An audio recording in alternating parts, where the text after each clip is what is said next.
सर्वप्रथम हिंदवी या रिक्रिएशनमध्ये सर्वांचं मनपूर्वक स्वागत। मागच्या व्हिडिओमध्ये आपण सिंगल चेन स्टिच बघितली, त्याच्यानंतर डबल चेन स्टिच बघितली, त्याच्यानंतर फ्लावरवर चेन स्टिच कशी करणार ते पण आपण मागच्या व्हिडिओमध्ये बघितलेलं आहे।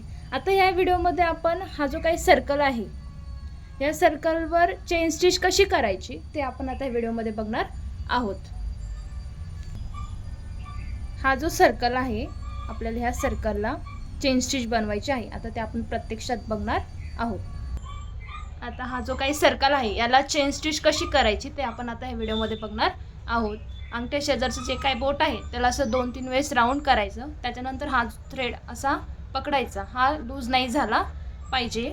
आणि आता आपण चेन स्टिच कशी करायची ते आता आपण या व्हिडिओमध्ये बघणार आहोत।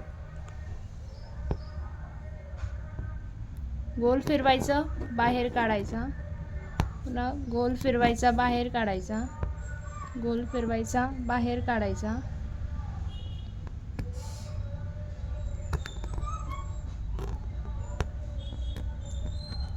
गोल फिरवायचा, बाहेर काढायचं,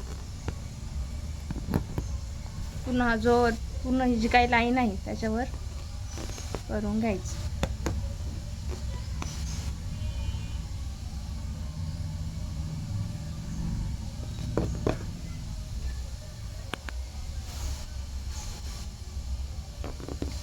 चेन स्टिच करताना जी काय रिंग आहे ती सारखी आपल्याला फिरवावी लागते, जर फिरवली नाही तर आपल्याला ते जमणार नाही।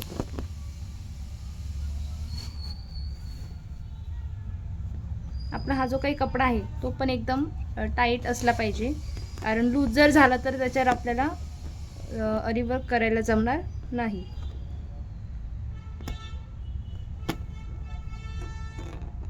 खालून पण जो काय हात आहे ते एकदम स्ट्रेट पकडायचा,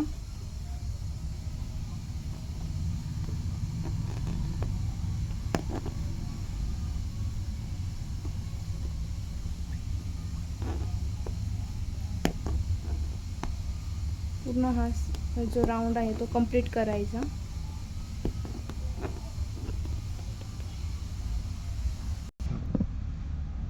हा जो काही ही जी काही आउटर लाईन आहे ती अशी कंप्लीट करून झाल्याच्या नंतर एकदम ही चेन स्टिच जी आहे ना आता एकदम याच्या खेटून घ्यायचं।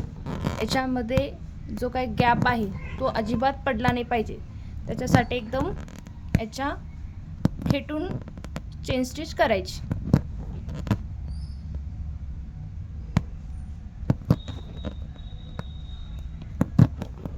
बघू शकता गॅप अजिबात आला नाही पाहिजे।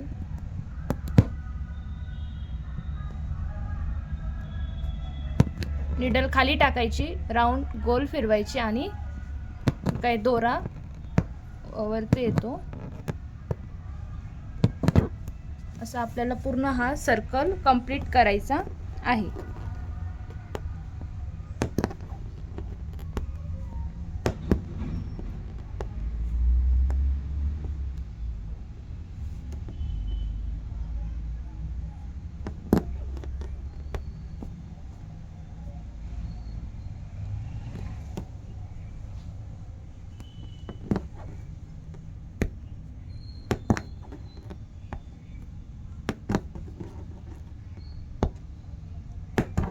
असा पूर्ण असं गोल हा सर्कल पूर्ण आपल्याला असंच कंप्लीट करायचा आहे, यातमध्ये गॅप नकोय। तर व्हिडिओ आवडला असेल तर लाईक करा आणि अधिक माहितीसाठी चॅनलला सबस्क्राईब करा। थँक्यू।